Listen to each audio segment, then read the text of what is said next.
Welcome sa Dries TV. Kung interesado ka sa ganitong news, huwag kalimutang isubscribe ang ating YouTube channel. Maraming salamat!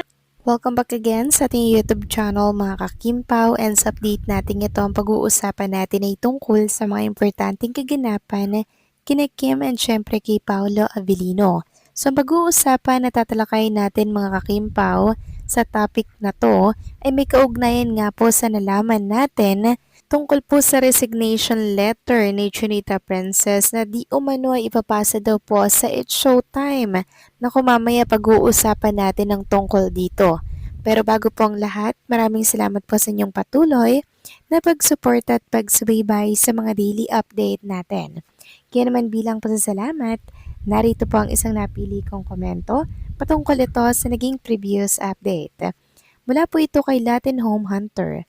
Sabi niya, Miss Doris, talagang sinasadya yun ni Vice. Si Kim ba ang pwedeng makalimutan? Dapat nga siya yung una sa lahat na binanggit eh. Bakit siya pa talaga ang nawala? Anak-anakan niya nga yan eh. Sinasadya niya talaga yan. Maang-maangan pa siya. Plastic yang si Vice. Thank you kay Kim sa ginawa niya sa fans natin. Na kay Kim yan, pero para sa akin marami namang business ni Kim, pero hindi siya dapat mawala dyan sa Showtime. Baka mawala ang Showtime pag inalis nila dyan si Kim. Kim po forever, God bless, and take care always. Maraming salamat po sa inyong komento, Lat and Home Hunter. Yes, may punto po kayo sa inyong mga binitawang salita. Dapat si Kim Chu ang kauna-unahan niya pong banggitin doon, pero si Kim Chu pa po yung nawala mga kakimpaw. Kaya marami nga pong nagtataka, baka naman na sinasadya daw, ganyan. Kasi imposibleng makalimutan daw ang isang Kim Chu na kung saan malaki rin po ang naging ambag sa naturang programa. And actually, tapos na po sana yun kanina, di ba, ng personal pong magpasalamat and i-congratulate ni Vice si Kim Chu sa live po ng It's Showtime. Akala ko talaga tapos na dun eh. Akala ko okay na dun eh. Pero meron po pala talagang pahabol itong si Vice na ayun nga po, talagang nag-blood post po siya para sa mga supporters ni Kim Chu. Talagang inookray niya po mga kakimpaw. Kaya maging si Kim Chu po hindi na rin nakapagtimpi na mag-post at sagutin ang post nitong si Vice Ganda.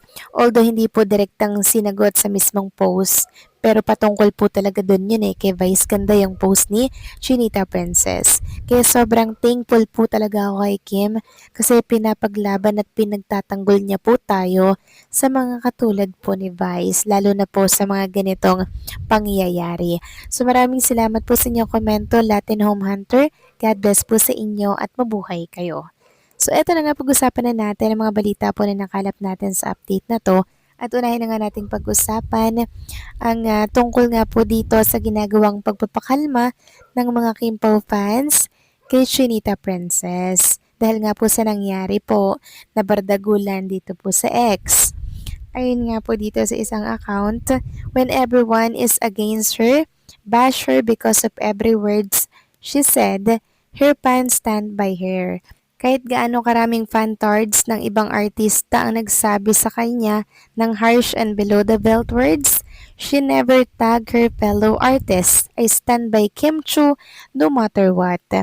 Sabi pa ng isa, random appreciation for Princess Chinita. Thank you for always being a sunshine, Kimi. I hope you know how your kindness and energy radiate through our scenes and into our hearts. I'm not only saying this as a fan, but also as a person. So, ayan po mga kakimpaw yung ginagawang pagko-comfort ngayon kay Chinita Princess. And lahat yan nababasa po ni Kim Chu.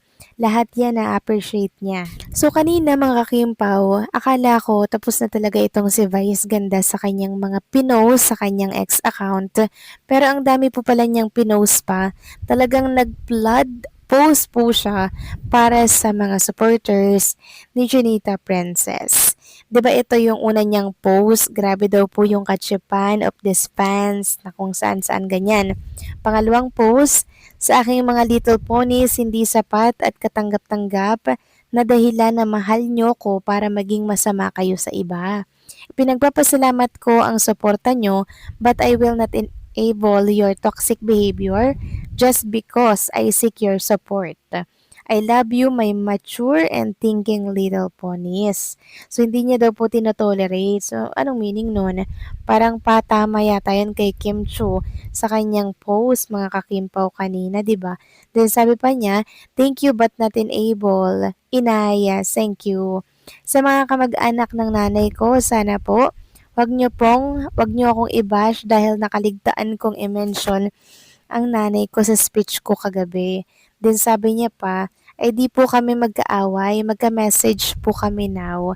As in, so hindi daw sila magkaaway ni Chinita Princess mga kakimpaw at okay daw po ang relationship nilang dalawa. Pero syempre deep inside, sobrang nasasaktan si Kim Chu kaya nag-post na po siya ng ganun kanina na talaga naman pong dinedepensahan niya yung kanyang mga supporters na nag express lamang po ng saloobin. Actually, wala namang mali mag-express ng nakita natin at ng ating saloobin. 'Di ba? Napakababaw naman po kung papatulan pa po yung mga ganon na wala namang below the belt doon sa post na yun. 'Di ba? Pero pinatulan pa rin po kaya marahil pinagtanggol ni Kim Chu yung isang fan po talaga na nag-express ng kanyang nararamdaman. At dahil nga po sa ganap na to mga kakimpaw, meron tayong nabasa mula sa ating commentor na di umano ay papasa na daw po ng resignation si Kim Chu dito sa It's Showtime. Ayon nga po dito kay Ginang Bergie Gatchalian, may nakapagsabi sa akin, Dres, na magre-resign yata si Kimi. Sana nga umalis na siya sa It's Showtime kung saan doon siya nakaranas ng matindi at below the belt na bashing na walang nagtatanggol na co-host. Yes, minsan nagsalita si Vice tungkol sa Raisa issue, but hindi yun tuwiran ng pagtatanggol kay Kim. So ayan po napakalinaw ng kanyang sinabi na meron daw pong nakapagsabi sa kanya na nakahanda na daw pong mag-resign si Kim Chu sa It's Showtime. Ang tanong ko naman is, ready na ba ang lahat na araw-araw wala tayong makitang Kim Chu sa It's Showtime? Ready na ba kayo mga kakimpaw? Paki-comment nga po dyan sa comment section natin. Let me know kung ano po ang inyong kasagutan dito sa aking katanungan. Ready na ba kayong mawala si Kim Chu sa It's Showtime? Kung ready na kayo, then pwedeng-pwede na siyang mag-resign.